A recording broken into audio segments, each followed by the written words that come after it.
ہر سال جیسے ہی محرم کے دن آتے ہیں ایک بحث شروع کر دی جاتی ہے کہ کربلا کی جنگ صرف جنگ تھی اور شہید زندہ ہوتا ہے، اس لیے کربلا میں جو کچھ ہوا اس کے لیے افسردہ ہونے کی ضرورت نہیں ہے۔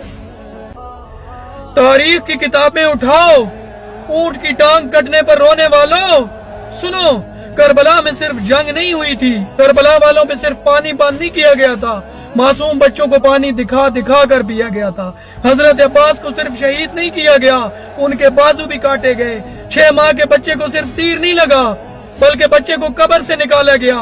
حضرت اکبر کے سینے میں صرف برچھی نہیں ماری گئی بلکہ سینے میں اس برچھی کو توڑا بھی گیا اور اس پیاسے گلے پہ خنجر چلایا گیا جسے رسول اللہ چوما کرتے تھے۔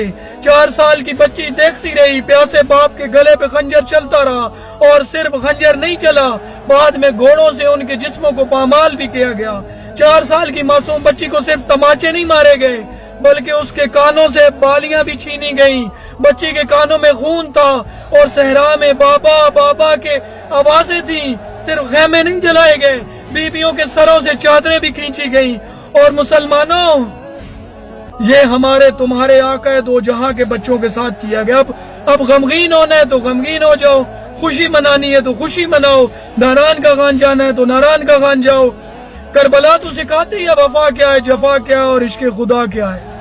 کربلا تو سکھاتی ہے کہ ایثار کیا ہے، بازار کیا اور بہن بھائی کا پیار کیا ہے۔ کربلا سکھاتی ہے کہ ظالم کے سامنے ڈٹ جاؤ۔ کربلا ہمیں بہادری سکھاتی ہے۔ اور دیکھیں ایک طرف بزدلی کی انتہا ہے کہ کئی ملکوں سے فوجیں منگوائی جا رہی تھی اور دوسری طرف دیکھیں کہ 72 کے سامنے چراغ بجھا دیا جاتا ہے کہ جس نے جانا ہے وہ جا سکتا ہے۔